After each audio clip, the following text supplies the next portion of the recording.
Salam, salam la famille Outsider, j'espère que vous allez bien, vous êtes en santé, en paix et en santé, là où vous êtes dans le monde. Vous voyez, je commence à tout inverser, c'est normal, c'est les émotions. Ça a été une grosse semaine. J'étais en train de la chercher là, je sais même pas où est-ce qu'elle est. Donne-moi 2 secondes, j'arrive. J'arrive, là je continue à parler parce que je vais pas couper au montage. J'imagine qu'on est sur Non, je te une paire dis, non, des mais choses c'est qui aident à une marcher paire, dans la maison. une Voilà, paire voilà. légendaire, Splendide. une paire légendaire, Tu vous sais, la dans quelques connaissez. années, on te la fera accrocher, encadrée. Tu signeras le tableau. 8 avril 2025. Je te jure, je te Tu les jure. fais signer par Rice. Par Declan Rice. En fait, je Ouais. pense que le jour où je vois, c'est ça. Le jour où je vois Declan, je lui donne ça calmement. Il me met sa petite signature et En vrai, et ce tout serait parce stylé. que En vrai, yeah, ce serait stylé. ce serait une dinguerie, Ce serait franchement. méga stylé. Ouais. C'est, en tout cas, franchement, je suis très heureux. Je suis très heureux de ce week-end. Dit-il en regardant émerveillé ses claquettes. Avec beaucoup on dirait, c'est avec ça, il a marqué le coup franc. Oui, c'est ça, c'est ça. Ça aurait été plus dur. Hein. Je sais pas si tu peux mettre le même effet. Ouais. Tu nous montreras la prochaine fois. En Quelle tout semaine. cas, donc bref, victoire d'Arsenal 3-0 face au Real Madrid. Donc une belle semaine pour nous les Gunners. En attendant de jouer Brentford, je pense cette semaine, on va voir ce que ça va donner. De son côté, le Real va jouer Alaves. Bonne chance à eux aussi. Alaves est 15e, je pense, ou 16e en Liga. Donc, vu qu'ils ont perdu face à Valence, peut-être que Alaves va les fatiguer un peu. Donc, on va voir ce que ça va donner. Mais la semaine prochaine, c'est normalement terminé parce que je reste quand même un peu stressé, tu vois. N'empêche pas, ça reste quand même le Real. On sait jamais avec eux. Donc, du coup, vu que j'ai pas envie de trop stresser, j'ai envie de penser à d'autres choses. J'ai pas envie d'y penser parce que tu connais. Sinon, de tous les matins, tu te réveilles, tu es là, Oui. tu es là, tu dis, mon Dieu, s'il vous plaît. On va souffler un peu. C'est ça, on va changer un peu de vibe, mais on va pas trop loin. J'ai envie de faire une vidéo aujourd'hui pour discuter un tout petit peu d'une dizaine de joueurs qui sont en fin de contrat et que j'estime étant des joueurs quand même assez pertinents. Leur contrat se termine normalement au courant de l'année 2025. Il y en a pour certains, c'est le 30 juin 2025. Pour d'autres, c'est à la fin de l'année 2025. Je pense que la plupart de ces joueurs n'ont pas encore renouvelé. Il y en a certains, ils sont en discussion de renouvellement de contrat. Le but de la discussion, c'est un tout petit peu de s'amuser à faire les directeurs sportifs rapidement et de se dire, en fait, ce joueur-là, à son âge, après ce qu'il a fait, est-ce que tu le gardes dans le club ou est-ce que tu tournes la page et tu le laisses partir? Parce que c'est le genre de discussion qu'ils ont souvent dans les clubs de football à la fin de l'année pour savoir est-ce qu'on renouvelle l'effectif, est-ce qu'on fait des changements, est-ce qu'on renforce l'effectif et tout. Donc, du coup, On l'a il y vu a avec pas mal Thomas Müller, par exemple, récemment. Effectivement, Thomas Müller qui va partir, qui va quitter le Bayern. On l'a vu avec Kevin De Bruyne. Kevin De Bruyne aussi qui va quitter le Manchester City, deux très grands joueurs, deux joueurs qui ont marqué l'histoire de leur club. Kevin De Bruyne, je pense que dans son cas, Pep Guardiola même en parlait en disant que c'est un choix du club. C'est le club qui a décidé de ne pas renouveler son contrat, donc ça veut dire qu'ils sont arrivés, voilà, ils savaient que c'était terminé. Je pense même que cette saison était peut-être une saison de trop. Il aurait pu partir l'année passée, mais bon, voilà, les circonstances et tout ont fait de telle sorte qu'il allait à la fin de son contrat. Thomas Müller, lui, il est là-bas depuis, je sais pas, 2007, 2008, je sais même pas. Mais Müller, ça fait, Müller, tu me dis Müller.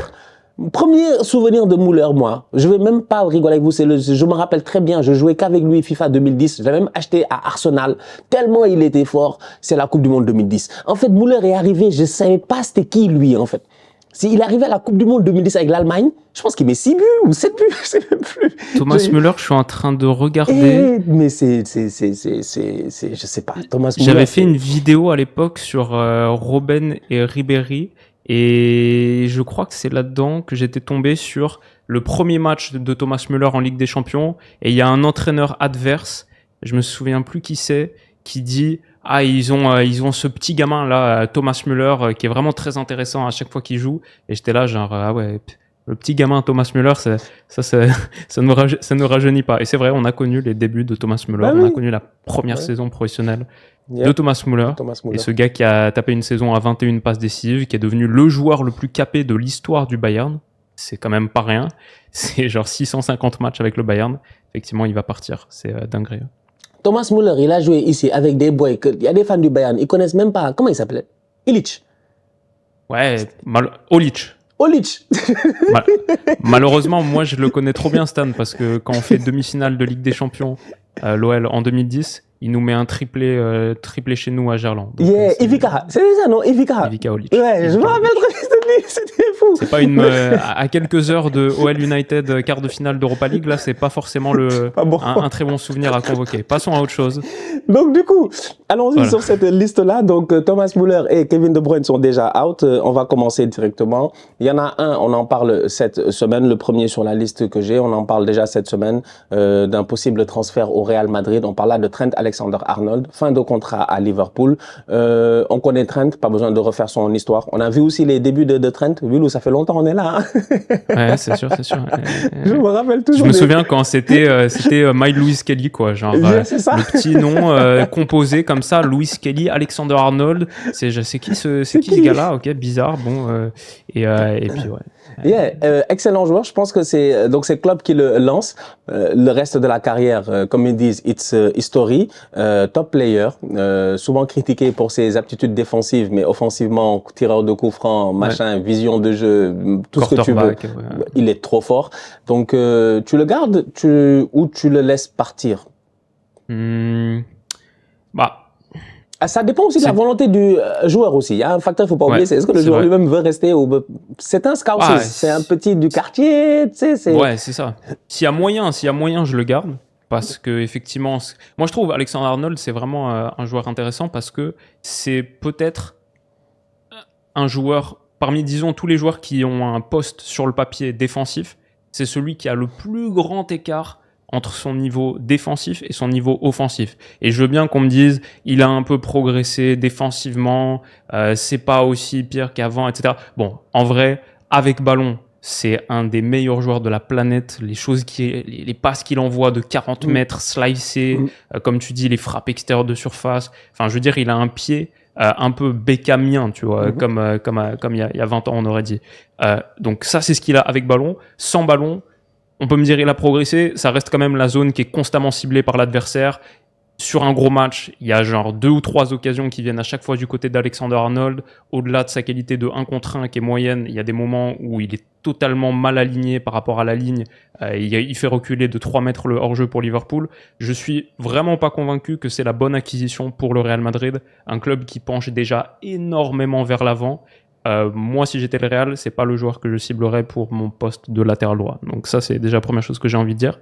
Et ensuite, ce delta-là, il est tellement fort, mais dans une équipe qui réussit à bien le combler, et bah oui, Alexander-Arnold, parfois une ligne plus haut en meneur de jeu reculé, c'est une arme, et c'est une arme de destruction massive. Donc si tu as moyen de le garder et de construire une structure intéressante autour, moi je garderais parce que un joueur de ce niveau sur la qualité de passe, de jeu long, les ouvertures, pied gauche aussi, il n'a pas que le pied droit, aussi c'est le pied gauche qu'il envoie, la liaison qu'il a avec Mo Salah, je veux dire c'est assez unique au monde, donc je ferai tout ce qu'il est possible pour le garder, tout en étant conscient de ses déficiences défensives qui sont réelles, et j'essaierai de colmater autour. Ça m'amène automatiquement, je vais en profiter parce qu'on va faire un pour deux sur ce coup-là, ça m'amène automatiquement donc au deuxième joueur, Mohamed Salah.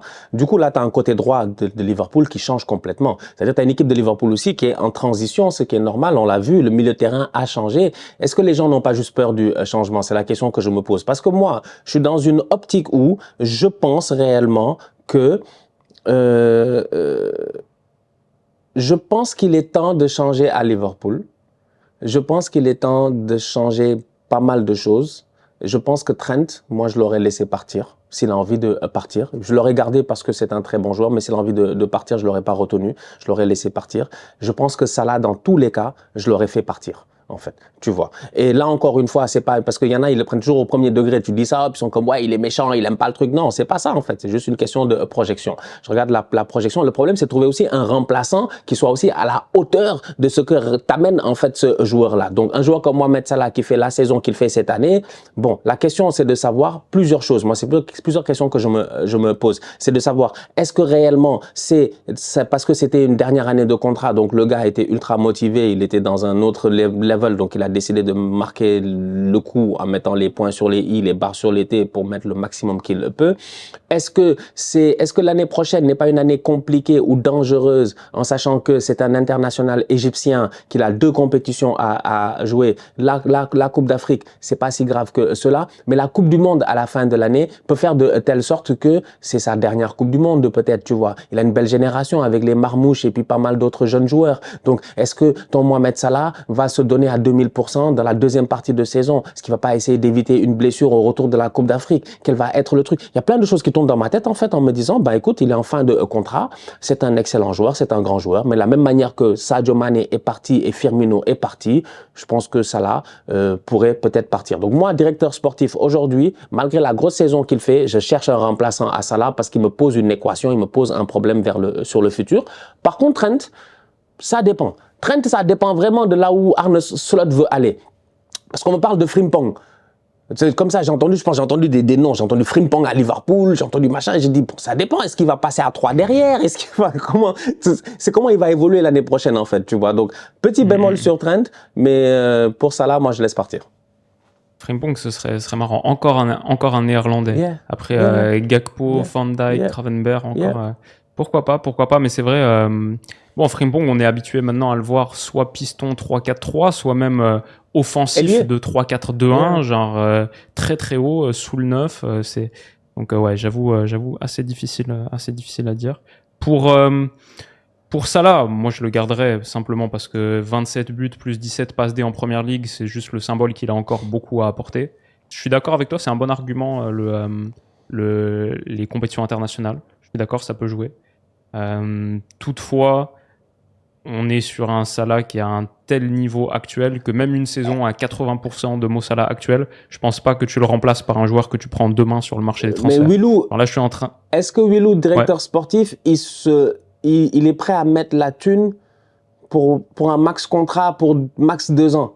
Sur 2 ans, ouais. Ben parce que là, c'est vers ça que tu vas. Lui, il veut un gros contrat. Ça, là, je pense que je sais pas combien. Mais si tu payes pas les 20 millions, les machins par année, il va aller en Arabie Saoudite, il va avoir son argent là-bas. Il va se reposer pour la Coupe du Monde, il va arriver frais à la CAN. Parce que ça, là, il fait une bonne pré-saison. Là-bas, Al Hilal ou quelque chose, il arrive à la CAN en décembre, il est en forme. Il arrive à la Coupe du Monde, il est en forme. Il va pas perdre sa forme en un an, tu vois. Donc, ouais, je pense. Je sais pas. Moi, c'est ce truc-là au niveau de Liverpool. Je me dis, financièrement parlant, je pense que c'est ça qui bloque avec Salah, mais bon, à suivre. Bah ouais, après je pense que c'est de la négociation dans le sens où malgré les sirènes de l'Arabie Saoudite, etc., je pense que Salah, il a pas forcément de ouf envie d'y aller. Je pense que Liverpool est un peu en train de coller son bluff là-dessus, en mode Salah, c'est pas comme s'il avait 36 ans, tu vois. Salah, il a que 32 ans en soi. Il va avoir 33 ans en juin, mais il est pas... Voilà, on parle pas de Luka Modric, James Milner. Je comprends. Genre, il reste encore des années au top niveau. Et en vrai, la saison qu'il est en train de faire,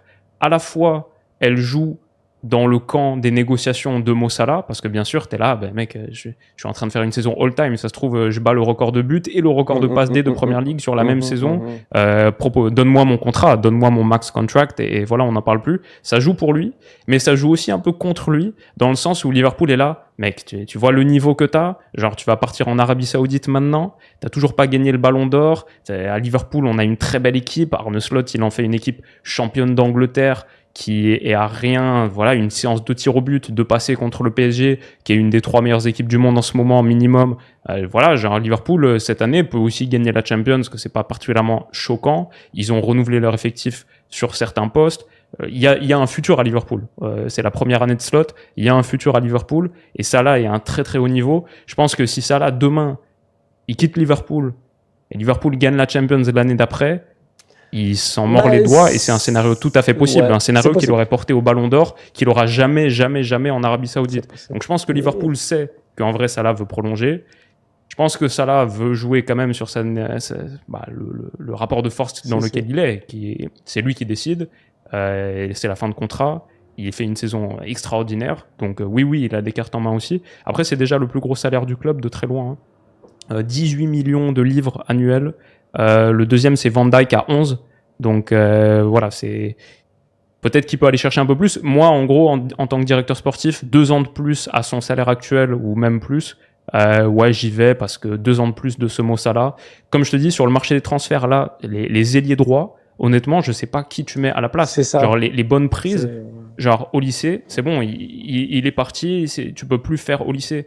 Savigno, très intéressant, c'est pas possible. Tu vas aller sur tu vas aller sur Brian Bemo, que j'adore, mais voilà, mec, c'est pas Mossala. Non, il n'y a pas. Il y avait, on parlait de Semenyo, de Bournemouth à un moment donné. On peut parler j'adore, peut-être. Mais voilà, soyons sérieux. Ils ont vu Désiré Doué la dernière fois, ils ont commencé à devenir fous. On sait jamais, tu vois. Oui, mais voilà, ça, c'est pas possible. Les choses ne sont pas les mêmes. C'est impossible. Maintenant, non, je suis d'accord avec toi. Je suis tout à fait d'accord avec toi sur ce point-là. Ben, écoute, à suivre pour. Ça parlait de Edon Djegrova, des trucs comme ça, mais voilà, on a Mossala, un des joueurs les plus importants de l'histoire de ce championnat, de ce club. Tu fais la prolongation 2 ans de plus. Pour moi, c'est pas un problème, malgré le fait que tu as raison, saison prochaine. Il faudra voir parce qu'il a joué beaucoup de minutes. Salah, il a joué 99% des minutes possibles en première ligue. Slot l'a pas épargné du tout. Donc attention à l'organisme. Il est fit aussi. Ça se voit en fin de saison. Il commence à être un peu fatigué au niveau de Liverpool. Donc ça coûte cher. Troisième joueur il y a top 3 de Liverpool, Van Dijk. Van Dijk, moi je pense que ça peut être court. Pour moi, il reste. Moi, je vois pas autre chose. Van Dijk, je garde. Il reste. Et il veut rester. Faut qu'il gère tous les jeunes là en plus. C'est le vétéran là-bas, les Konaté, machin. Il doit gérer. Donc sur ce point-là, on est d'accord. Le quatrième joueur est très intéressant parce que lui, je comprends pas. Lui, il est en fin de contrat. Personne n'est venu jusqu'à présent le chercher. Chaque année, il met 30 buts, 40 buts, 50 buts, 60 buts. Il est meilleur buteur de l'hémisphère nord. Vraiment, l'hémisphère nord. C'est ton gars. Il est meilleur buteur dans son pays, au Canada. Il est meilleur buteur dans le nord de la France, à Lille. Il est incroyable. Chaque année, ça fait 5 ans. Joe David, il part quand? C'est une question qu'on se pose, Jonathan David. Ouais, 25 ans, ouais. Voilà. Je pense puis le pire, c'est qu'ils n'ont même pas renouvelé son contrat en mode genre, on va renouveler et puis il reste 1 an ou 2 ans. Non, c'est que là, le contrat se termine et jusqu'à présent, il n'y a pas encore quelque chose de clair, en tout cas, qui a été mis sur la table de ce que j'ai l'impression. Mais au-delà de ça, c'est plus le fait qu'il n'y ait pas d'offre pour un joueur aussi prolifique que Jonathan David. Alors, du coup, les dernières nouvelles, c'est il a une offre de prolongation, mais il l'a pas encore activé. Parce qu'il veut partir, il est fatigué. Voilà. Je pense que on peut imaginer que pour Jonathan David, ça dépend de la saison de Lille et s'il y a qualification en Champions, par exemple. Et bon, on l'imagine écouter les offres, être à l'écoute du marché. Le truc avec David, c'est que je trouve évidemment top avant-centre, très intéressant. Peut-être pas au niveau auquel on l'imaginait il y a quelques années. Genre maintenant, il a 25 ans. Je pense on a vu le niveau d'ensemble de Joe David. On sait ce que c'est, on sait ce que ça vaut. Et c'est pas le futur top 6, 7, 8 avant-centre du monde qu'on pouvait peut-être imaginer à une époque. C'est quand même en dessous. Je le trouve... il a des défauts. Et je sais pas si c'est un avant-centre. L'autre jour, j'ai fait ma série top 8 pour analyser chaque club quart de finaliste de Ligue des Champions. Et j'aime bien cette nomenclature, ce concept top 8. Est-ce que tu es un attaquant top 8? Est-ce que tu es un club top 8? Et je crois pas que David soit un attaquant top 8. Tout à fait. Le niveau juste en dessous. Je comprends, tout à fait d'accord avec toi, je pense sur ce point-là, effectivement. Il y a des boys comme ça, ils sont bons. Maintenant, je pense que le football ne se trompe que très rarement. Donc, si tu es très très fort, les gars d'habitude, ils te laissent pas passer, tu vois. Et surtout que Lille a eu de la visibilité ces dernières années à travers les coupes européennes et aussi en championnat. Donc, je suis quand même étonné de ce move-là. Donc, ouais, on va attendre de voir. Peut-être qu'une qualif en Ligue des Champions, même si les places en Ligue 1 sont assez chères en ce moment, là, ça va être serré. J'ai vu des Strasbourg, des machins, des trucs, c'est serré. Donc, et nous, et vous aussi. Mais sinon, pour David, je pense, peut-être il attend un transfert en Première Ligue parce que j'imagine, le salaire à Lille, c'est pas pareil que tu toucherais même en allant demain à Brentford, tu vois. Je dis une bêtise. Non, c'est vrai. C'est une trajectoire que je peux imaginer pour. T'as parfaitement raison. Le prochain sur la liste, c'est un nulard. Moi, je vais pas aller très loin. C'est pas la peine de beaucoup parler, franchement. Il s'appelle Leroy Sané. Non, lui, c'est un nulard. Il a 29 ans. Non, lui, c'est fini. Lui, c'est terminé. Lui, c'est même pas. Lui, il faut l'envoyer en Malaisie. Lui, c'est en Malaisie, il faut l'envoyer. Lui, c'est en Malaisie, il doit aller jouer au championnat de Malaisie, il doit aller jouer. Lui, c'est un tocard. Joe David. Franchement, c'est incroyable. C'est une énigme, toujours et encore pour moi. Leroy Sané, Leroy Sané, il me dépasse. Il me dépasse. Même là, face à... Je suis en train de regarder sa valorisation Transfermarkt, la courbe de prix. C'est un joueur qui a... il y a 6 moments, on dirait le stock market en panique. Il y a 6 moments où il a remonté après avoir baissé. Et ça correspond bien, je trouve, à Leroy Sané. Il y a un moment, il baisse et il remonte. Il baisse, il remonte. Il baisse, il remonte. 6 fois, ça lui est arrivé dans sa carrière. Et bon, maintenant, il a 29 ans, donc il est en train de baisser, alors qu'il fait pas la pire saison. Mais c'est sûr que le Bayern, moi, je suis totalement OK de le laisser partir parce que son salaire est très, très élevé. Et c'est vraiment, pour moi, un problème de ce Bayern. C'est dans le 4-2-3-1 qu'ils ont avec Musiala, Kane, Olise. Ils ont 3 postes sur 4. Chef's kiss. Mais il leur manque l'ailier gauche qui complète ce quatuor parfaitement. Genre, s'ils avaient pu faire Kfara au mercato hivernal, qu'ils avaient Kfara, Olise, Musiala, Kane. Ça aurait été chaud, ça aurait été violent. L'Europe est prévenue. Ça aurait été très, très, très, très chaud. Alors que là, Sané, même contre l'Inter, je l'ai vu, il y a des moments, c'est pas de sa faute, mais c'est un gaucher à gauche. Et bah, quand il rentre en direction de l'axe et qui fait les courses de gauche vers la droite, bah, il est sur son pied gauche, il est très gaucher en plus, donc c'est pas vraiment une menace et c'est un problème de cette animation offensive du Bayern. Vrai problème. La dernière fois, je lisais quelques commentaires de fans du Bayern, ils avaient l'air exaspérés, ils avaient l'air fâchés, une vidéo de Joshua Kimmich qui est en train de lui crier dessus et puis tout cela, bref, assez compliqué. Comme c'est sûrement, je veux dire, 15 millions par an, Leroy Sané. Franchement, je sais. Non, je te dis. Gnabry, 19. Il y a des problèmes. C'est pour ça que nous, on peut pas les acheter. C'est pour ça qu'il y a des boys qu'on peut même pas essayer de trucs. Des boys comme Serge Gnabry. Qui va lui payer 19 millions en première ligue? Même en première ligue, même en première ligue, qui va lui payer 19 millions, en fait?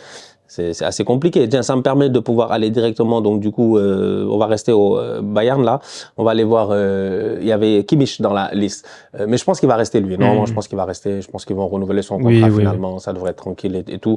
Voilà. Je pense que Kimmich, il a l'air de s'y plaire. C'est un patron. Il est au milieu de terrain. Il fait ce qu'il veut. Il crie sur les gars. Il joue bien. Il fait une grosse saison en plus. Donc, bien sûr, sur très ce grosse point-là, saison, je pense qu'on est d'accord. Alors, Leverkusen, Jonathan Tah. C'est un bon une bonne joueur. question. J'avoue, j'ai pas assez suivi les Même moi, j'ai pas assez suivi, mais peut-être que dans les commentaires, il y en a qui pourront nous éclairer un peu plus. Mais j'ai envie de dire, c'est un très bon joueur, très bien coté, chaque année, qui fait ses saisons. Il arrive en fin de contrat, mais tout le monde arrive en fin de contrat à Leverkusen. Même le coach, il est en fin de contrat. Même Xabi Alonso, il est pas sûr d'être là l'année prochaine. Ça, tu vois, donc, je sais pas ce qui se passe là-bas, en fait. Il y aura du mouvement à Leverkusen, tu vois. Donc, je sais pas. J'ai envie de mettre un point d'interrogation sur Jonathan Tah, mais c'est un bon joueur que je pense pourrait faire du bien à pas mal de clubs de première ligue, en tout cas que je connais. Lui, il veut partir. Lui, il veut partir. Bon, bah, c'est déjà intéressant. Lui, il a dit, non, c'est clair et net, ma décision est la même qu'avant, je ne prolongerai pas mon contrat. C'est fini. Maintenant, il faut lui trouver un bon point de chute. Savoir ce que ça peut être. Ouais, première ligue, moi je vois bien première ligue. Hein. Manchester United, Manchester City, Tottenham. Il y a trop d'endroits où ils ont besoin de défenseurs en fait. Tu vois, ils en ont besoin. Ils ont souffert cette année. Surtout Tottenham et United, ils ont beaucoup souffert cette année. Je pense que c'est le genre de joueur qui pourrait leur faire beaucoup de bien. Mais bon, on garde un œil sur lui quand même pour ce mercato. Tout est possible. Zambo Anguissa. Zambo Anguissa, ça en fait un joueur. C'est un joueur que j'aime bien. Ouais. Le parcours, on le connaît, on l'a vu à Marseille et tout. C'est un boy qui est même en première ligue. Zambo, il a pas joué à Fulham. À Fulham, ouais. Il a joué à Fulham, je sais pas vous, c'est ça que j'ai dit. Zambo, il a joué. Donc, moi, j'aime bien l'appeler Rambo Anguissa en plus, tu vois, des fois, parce qu'il a vraiment ce gabarit-là, un joueur très technique aussi. Il fait une grosse saison avec le Napoli. Il a même marqué ce week-end. Il me semble que j'ai vu passer. Il a marqué ce week-end. Donc, un joueur aussi en fin de contrat. Avec les Italiens, personnellement, je sais jamais, en fait. Moi, je sais jamais comment ils ont envie de gérer. J'ai l'impression là-bas aussi que chaque année, tout le monde est en fin de contrat. Genre, Osimhen, ça fait 3 ans, il est en fin de contrat. Jusqu'à ils l'ont prêté en Turquie et il va quand même revenir là-bas. À Naples, c'est, on sait pas toujours comment la pizza est faite, mais elle est excellente. Elle est encore excellente cette saison d'ailleurs. Mais on sait pas exactement les ingrédients qu'ils mettent dedans. Ils ont un accord ils ont pas un accord, mais ils ont la possibilité d'une prolongation, une clause de prolongation si les deux se mettent d'accord pour 2 ans de plus. Mais je crois que Zambo, lui, veut partir. La dernière fois, tout à l'heure, tu me parlais de Mohamed Salah en me disant, imagine, il part et Liverpool derrière gagne la Ligue des Champions. C'est ce qui est arrivé avec Kalidou Koulibaly. Près d'une, je sais même pas, 7 ans, 8 ans à Naples et tout. L'année où il part, c'est l'année où ils vont gagner le Scudetto. C'est ce qui est arrivé à beaucoup de gars à Naples, parce que tu te souviens, c'était la saison de la transformation totale, l'arrivée de Kfara, et il y avait Insigne qui était parti, il y avait Mertens qui était parti, il y avait Koulibaly qui était parti. Il y avait un gars au milieu de terrain aussi, comment il s'appelle, le Slovaque, Marek Hamšík, je pense, qui était parti aussi. Hamšík, Ouais. Donc ouais, c'était la grande révolution à Naples et la première année, il gagne le titre. Donc attention à ces genres de mouvements-là. Des fois, il faut savoir quand vous partez, tu vois. Et du coup, Zambo Anguissa, tu vois, là, je regarde les salaires à Naples, il est évalué annuellement à 3,4 millions. Donc, il n'est pas tout à fait à plaindre. Moi, je lui les prends si ça lui convient pas. Mais c'est sûr qu'un Zambo Anguissa qui a le gabarit, qui a la qualité technique et athlétique pour jouer en première ligue, ouais, demain, tu vas ne serait-ce qu'à Aston Villa au milieu de terrain ou whatever. Tu vas monter un peu plus. Tu triples ton salaire, peut-être. Tu vas monter beaucoup plus en salaire. Et aussi, après, bon, ça va dépendre de ce que tu vas jouer. Là, tu joues le titre chaque année depuis quelques années. Bon, si tu vas en première ligue, dépendamment de là où tu vas tomber, il se peut que tu joues autre chose. Mais bon, l'excitation reste quand même la même. Mais ça reste un joueur très intéressant. Tu vois, moi, je trouve qu'il y a pas mal de gars très intéressants dans cette liste-là. Ouais. En fin de contrat, Jonathan Tah, Anguissa, c'est assez cool. Le prochain, c'est Thomas Partey. À Arsenal, j'ai beaucoup de joueurs en fin de contrat, mais je pense que Partey, c'est le plus important parce que Jorginho est en fin de contrat. Il y en a plein. Zinchenko est en fin de contrat. Tout ça, moi, je m'en fous. Ils peuvent partir, c'est pas mon problème. Partey, par exemple, lui, il m'a convaincu. Tu vois, lui, je me serais battu avec lui pour une dernière année. Je sais pas pourquoi, mais c'est un feeling. Je me serais battu avec lui pour une année, en fait. C'est vraiment, le contrat, il est simple, hein. C'est un contrat d'1 an. Il n'y a pas d'option, il n'y a rien. C'est juste 1 an, en fait. Bon, option peut-être pour se protéger lui-même en tant que joueur pour son futur et puis tout ce qui s'ensuit, contractuellement parlant, en discutant avec l'agent. Mais je pense que Thomas Partey, après la saison qu'il nous fait cette année, avec l'expérience qu'il a, ça fait... Thomas a envie de gagner quelque chose, je pense, avec Arsenal depuis qu'il est arrivé, qu'on a fait sauter sa clause libératoire de 50 millions d'Atlético. Les années sont passées, ça va faire maintenant 5 ans, 6 ans, je sais même plus qu'il est là, donc je m'attends à beaucoup de sa part et cette année il est en train de me le donner. J'ai un Thomas au top, j'ai un Rice au top. Je pense que une année supplémentaire, même si on se renforce au milieu de terrain, même si faut pas oublier, dès qu'on achète un attaquant, normalement il y a plein de gars qui vont redescendre. Donc ton Mikel Merino, en fait c'est des mecs qui sont pas censés jouer là-bas en fait, ils sont censés jouer à la place de Partey, tu vois. Mikel Merino c'est un 6, c'est un 8. Donc c'est ce genre de profil-là. Je pense que Partey m'amène cette assurance-là, cette confiance pour la saison prochaine. Moi, je l'aurais gardé au moins 1 an. Je sais pas pourquoi. Pour moi, il est au top encore. Je suis d'accord. Quand je vois votre effectif, si tu me dis en plus que Jorginho est en fin de contrat, c'est le seul vrai milieu reculé que vous avez, parce que même Rice, il est plus dans un rôle d'agresseur plus haut. Merino, c'est pareil, plus un 8, comme tu dis, qui est un véritable 6-6 de construction. Alors que Partey, derrière, si Jorginho part, il y a personne véritablement dans ce rôle à Arsenal. Et comme souvent, en plus, vous êtes dans le 3-2-5 avec la double plateforme là au milieu de terrain, je suis d'accord, il est très très important. Bon, ça fait longtemps que vous êtes sur des Zubimendi, que vous cherchez un prochain 6 et tout, donc je comprends que ça va être une piste du mercato estival. Mais si Partey prend à minima le rôle de Jorginho cette saison, c'est un bon trade, je pense. Tu laisses partir Jorginho, Partey prend sa place à lui, voilà, ça va. Surtout que physiquement, tu sais pas la saison elle va se dérouler comment. Donc, si tu veux être sur toutes les compétitions, je pense que l'ambition elle augmente chaque année. À un moment donné, Arteta il doit bien avoir l'ambition de gagner tout, non? De faire un quadruplé. Je sais pas moi. Quand tu es coach en début de saison, quand tu rentres, ton but c'est de te dire moi je vais gagner toutes les compétitions dans lesquelles je suis. Donc le but c'est d'avoir l'effectif le plus étoffé possible. Il a encore un peu l'ivresse de mardi soir là. Je sens qu'il y a un parfum de. Ça lui a donné beaucoup de bonheur. Mais c'est vrai que Partey, c'est 29 matchs en première ligue cette saison quand même. Oui, il a été genre 2300 minutes. Il a beaucoup joué, beaucoup été énormément. Utilisé. Et il peut dépanner arrière droit aussi de temps en temps. Oui, il l'a fait. Il l'a fait quand Ben White était blessé et puis tout. Donc, ouais, juste à cause de ça, j'ai envie de dire, moi, j'ai envie de le garder. Et puis, laisse-moi rêver. Effectivement, je peux maintenant commencer à rêver. Tu bats le Real 3-0, tu commences à rêver de quintuplé. C'est à l'image de la valorisation. Quintuplé, déjà la Coupe du Monde des clubs, non? Déjà, tu cherches une 5e coupe. C'est la Community Shield. Oui, c'est vrai, avec Community Shield, c'est possible. Community Shield. Il nous reste pas beaucoup de joueurs, il nous en reste juste 2 que j'avais rajoutés. Sonny, on fait quoi avec Sonny là? Pouf. Alors mec, Tottenham, c'est encore un club professionnel, ça fait très très longtemps que je me suis pas penché sur un match de Tottenham, je vais pas te mentir. Non, franchement, j'ai aucune idée. Tu pourrais me dire, ils sont 9e ou ils sont 15e de première ligue, les deux, je te crois. Alors que pourtant, j'aime bien Tottenham, hein. Plus que toi, plus que toi, c'est sûr. J'ai rien contre eux, on va dire. Et à certains moments, ils m'ont vraiment fait vibrer. Au début de l'ère Postecoglou, Madison, Udogie, tout ça, c'était génial. Bissouma, machin, mais pas Matarsa. Mais là, c'est la galère, là, je sais pas ce que ça donne. Et Là, Son, il fait son âge un peu maintenant, non? Oui, il fait son âge et je pense qu'ils savent même plus où le faire jouer en fait. L'année passée, il a joué un peu en pointe, c'était pertinent, on avait vu. Là, il est de retour sur le côté, c'est difficile. Je pense que c'est une saison, j'ai envie de dire en demi-teinte ou je sais pas, mi-figue, mi-raisin. Je sais pas comment on peut dire ça pour notre Sonny. Moi, je l'aime bien, je l'aime beaucoup, mais je pense que c'est le temps à Tottenham de tourner la page sur pas mal de choses et Son Heung-min en fait partie. Même si c'est une légende du club, même si c'est Son quoi, c'est Son à Tottenham, tu vois. Genre, c'est sûr. C'est un peu ça, mais il faut changer. Mais là, 7 buts en première ligue. Bon, après, c'est juste un indicateur statistique parmi d'autres. Il a aussi 10 passes décisives, par exemple. Mais 7 buts en première ligue à quelques journées de la fin. L'année précédente, c'était 17. En 2022, c'était 23. Il a fait une saison à 17 plus. Il a fait 2 saisons à 17 plus 10, par exemple. Donc ça semble effectivement un peu le déclin pour Son. Ouais, c'est un peu dommage. Et Postecoglou aussi, il souffre là-bas, le pauvre. Lui, je sais même pas. Lui, je suis étonné. C'est le coach qui est resté le plus longtemps que je pense que Daniel Levy n'a pas viré alors qu'il aurait peut-être dû le virer. Mais pour une fois, Daniel Levy fait les choses dans le bon sens. Il croit au projet, donc il le vire pas. Tu vois ce que je veux dire?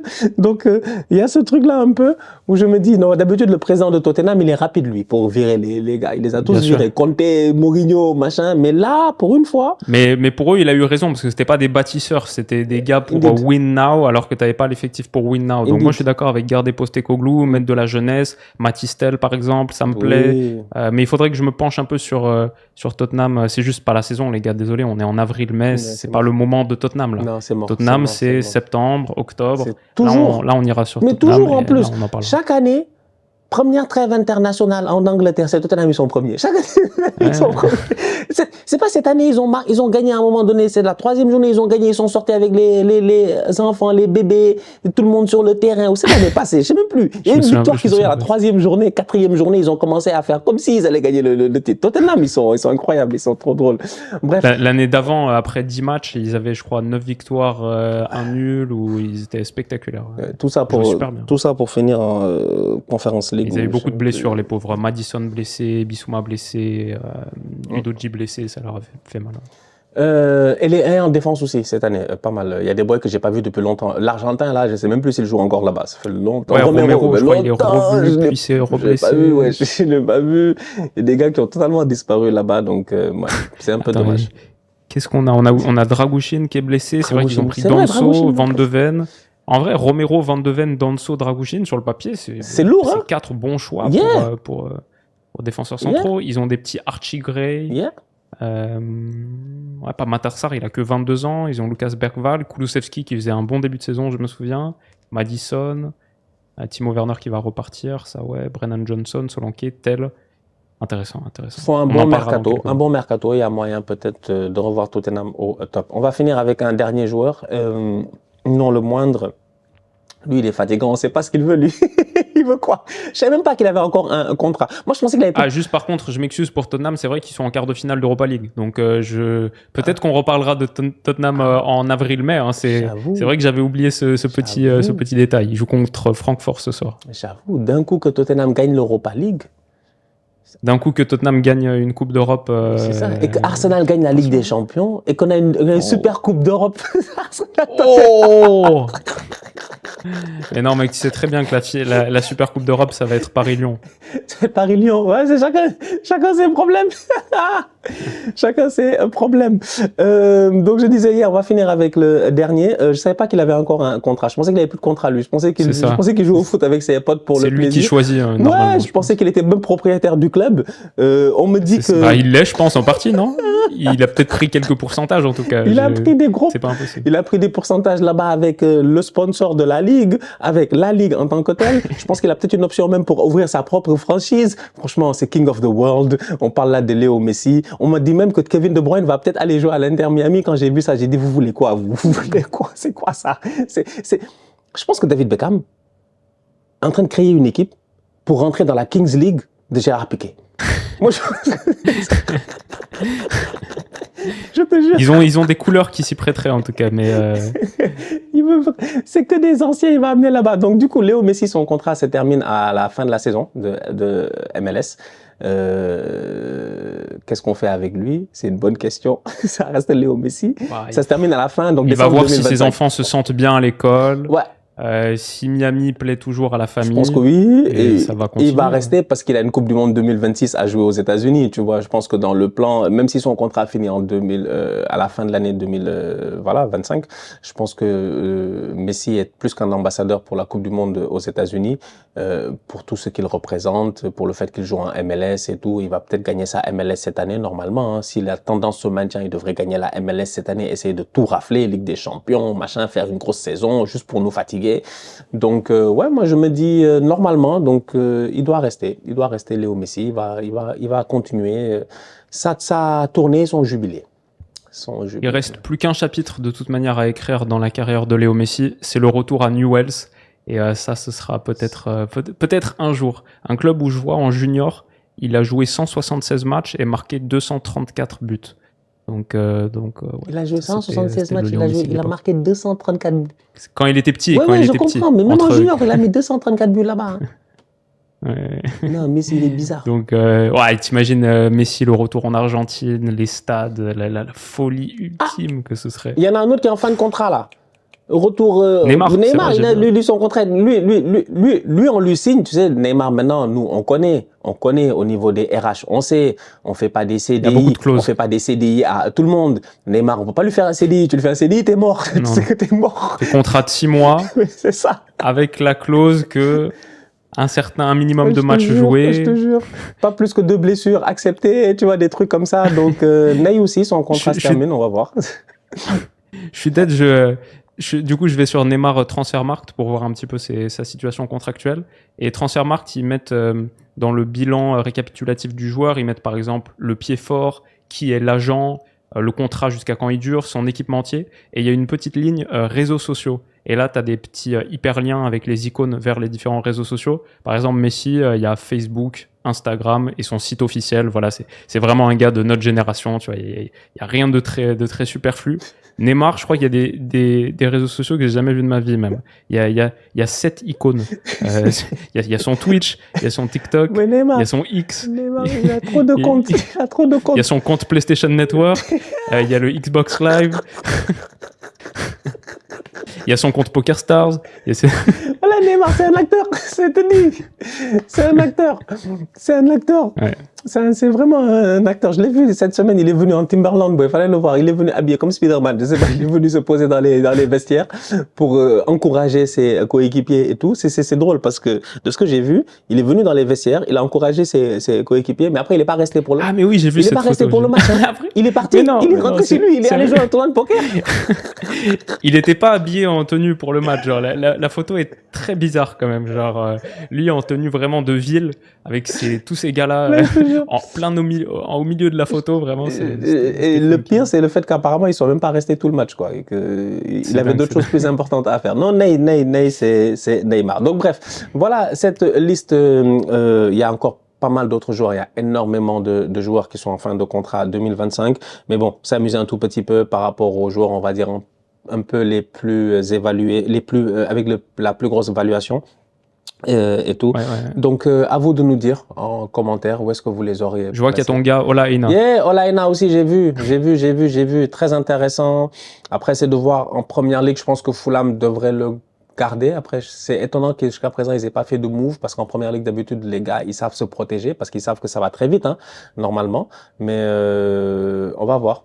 On va voir ce que ça va, mais ça fait longtemps qu'il est là aussi. Cristiano Ronaldo aussi, je savais pas. Ah bon, Cristiano aussi? Ça finit? Ouais. En fait, tu l'as pas vu parce qu'il est dans la 2e page des joueurs les plus valuables. Factos, il a un problème. Il est à côté de Victor Lindelof et ne t'inquiète même pas. Il va renouveler parce qu'il a un objectif, il a 1000 buts à atteindre. Il va atteindre ses 1000 buts. Ne sais même pas discuter avec lui. Le 1K. Il va atteindre ses 1000 buts. Même s'il doit faire une jambe, Ronaldo, il va rentrer pour mettre le 999e et le 1000e but. Franchement, je suis très très content s'il atteint la barre des 1000 buts.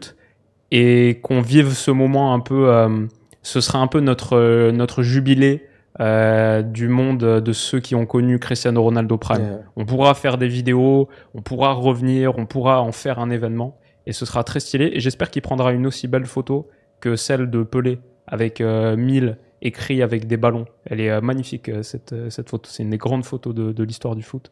Je compte sur Ronaldo pour nous faire un truc ou peut-être une vidéo YouTube.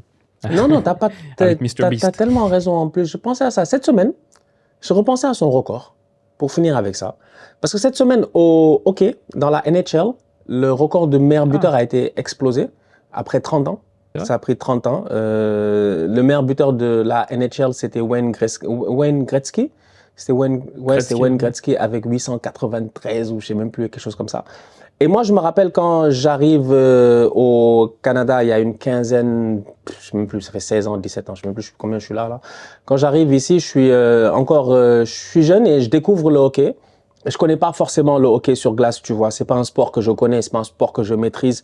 Meilleur moyen d'apprendre le hockey sur glace, pour moi, ça a été d'acheter NHL Live et de jouer à NHL Live, tu vois. J'ai commencé à jouer à NHL Live. Là, j'ai commencé à capter, en fait, OK, comment le offside, on fait le offside au hockey, c'est quoi les différentes règles, en fait. Ton palais, il a le droit d'être où? Est-ce qu'il y a un surnombre de joueurs dans certaines zones ou quoi que ce soit? Le gardien, il a le droit d'aller derrière. Bref, il y a plein de trucs que tu captes petit à petit, tu vois, en jouant. Quand est-ce qu'on a le droit d'enlever les gants et de se battre avec effectivement. le mec? Non, en fait, même pas quand est-ce qu'on a le droit. Il faut enlever les gants pour se battre. T'as pas le droit de te battre avec les gants. C'est ça la règle. En fait, t'as le droit de te battre. Hein. Faut juste enlever tes gants. Oui. Faut juste enlever les gants. Ce qu'ils appellent drop the gloves. Et d'ailleurs, même c'est une expression ici en Amérique du Nord. Quand tu parles à quelqu'un, il va te dire attention, si je drop les gloves, c'est terminé là. C'est que là, on va vraiment se donner. Donc, j'ai beaucoup aimé et j'avais découvert un joueur. Et je me rappelle, j'en parlais avec un pote dans le temps. On était au collège et je lui disais, moi, je sais pas, lui là, il s'appelle Ovechkin. Je disais Alexander Ovechkin, je disais lui il est fort hein. Je disais lui il me rappelle Messi. Moi je me rappelle, on était en 2010, 2011 et je regardais, il me rappelle Messi tellement le gars il était fort, il faisait des trucs machin et tout ça. Tu dis non, lui c'est un Russe qui est à un autre niveau en fait. Je sais pas d'où il vient lui, mais il vient de notre planète. Et finalement, 17 ans plus tard, il a battu le record de Wayne Gretzky. Je sais même plus c'est combien, 880, je sais même plus, je sais pas. 895 pour Ovechkin et c'était 894 pour Gretzky. Je dois dire c'est, je pense, les deux seuls joueurs de hockey sur glace dont je connais le nom. Mais c'est vrai. Ah non, Mario Lemieux. Mario Lemieux, ça c'est les anciens. Sidney Crosby aussi. Sidney Crosby, ça c'est une légende quand même. C'est capitaine Team Canada, grand joueur de Pittsburgh dans son temps chez les Pingouins et tout. Ça a été une vraie légende, tu vois. Crosby, c'est vrai. Il y avait aussi le gardien que j'aimais bien là de Vancouver, Longo, Roberto Longo. Lui aussi, il était très fort. Okay. Et tout. Il y avait un gardien français qui était assez fort. Oui, il y avait un gardien français qui était à Philadelphie ou un truc comme ça. Je me rappelle plus là. Je me souviens plus comment il s'appelait, mais j'avais C'est vrai. T'as parfaitement raison. Il y avait un gardien, j'ai oublié son nom, mais. Cristobal Huet. C'est ça. Cristobal Huet. C'est ça. Et du coup, je vois Gretzky, il a fait toute sa carrière. Ovechkin, pardon, il a fait toute sa carrière dans la même équipe de NHL. Toute sa vie à Washington. Moi, quand je suis arrivé, je l'ai trouvé là-bas, chez les Capitals, et jusqu'à aujourd'hui, voilà. Il est là-bas. Et quand je l'ai vu la dernière fois, ça m'a donné un coup de vieux parce que moi, je me rappelle de Ovechkin il y a 17 ans. En fait, tu vois, c'était ça le truc dans ma tête. Mais c'est, quand j'ai vu tout, moi, je savais même pas parce que je suis pas le hockey comme je l'ai suivi il y a 15 ans quand je venais d'arriver et que je voulais comprendre la culture dans le pays dans lequel j'étais, tu vois. Donc, aujourd'hui, je suis beaucoup moins le hockey, j'ai pas le temps. Mais, effectivement, je savais pas qu'il en avait marqué autant, quoi, en fait. Et c'est pour ça m'a mis en rétrospective en me disant, tu sais, on parle beaucoup des 1000 buts de Cristiano, que c'est une question d'ego. On veut se moquer un peu de lui, mais la vérité, le tonton, il a raison. Hein. Si tu tapes les 1000 buts, là, aujourd'hui, les 1000 buts sont documentés. Ah, franchement, écoute, c'est Pelé, il a dit qu'il a fait, nous, on n'a pas vu. Mais lui, on a vu. Stylé. Ça me donne envie de voir un match de hockey sur glace. À tout moment, je débarque à Montréal. Il y a les playoffs là. Il y a les playoffs qui commencent bientôt. Donc de tout d'ailleurs. Les playoffs de NBA qui commencent bientôt, les playoffs de NHL qui commencent bientôt. Surtout. Ça, je suis chaud. Donc là, c'est vraiment une grosse année. D'ailleurs, il va falloir qu'on en discute à un moment donné parce que moi, j'attends de voir c'est qui le MVP là. J'ai hâte de voir. Shea. Ah, normalement, franchement, maman. Je croise les doigts, je l'adore. L'année passée, on a capté, c'est bon, mais je comprends que c'est le meilleur, mais on peut pas faire des affaires de Messi, Ronaldo, là. On peut pas donner ça chaque année à Jokic juste parce que c'est le meilleur. On sait que c'est le meilleur, mais donnez ça aux autres aussi, parce que les autres, ils méritent. Il mérite le petit, chaque semaine, il met 40 points, il met 60 points, je sais pas, il est trop fort, Shea. Ouais, et puis le Canada mérite aussi, depuis quoi? Depuis Steve Nash. On n'a pas eu de... ouais. Il me semble, hein. Steve Nash, double pourtant, il y a des très bons joueurs canadiens. Il n'y a que des grands joueurs. Que des grands joueurs canadiens en ce moment dans la Ligue d'ailleurs. Il y a vraiment de très très bons joueurs canadiens dans la Ligue en fait. C'est assez impressionnant là. On parle de Jokic. L'autre, son acolyte, comment il s'appelle? Putain, j'ai oublié son nom. J'oublie tout le temps son nom. Ah, Jamal Murray. Jamal Murray, lui aussi, c'est un boy canadien. Donc ouais, belle équipe. En tout cas, bref. Donc voilà, on n'était pas là pour parler sport US. On en reparlera une prochaine fois. La famille. On se capte très bientôt pour une nouvelle vidéo. D'ici là, on continue à liker, on continue à partager. On s'abonne, on est ensemble, on reste en santé. Toujours le plus important. Tous outsiders. Bisous.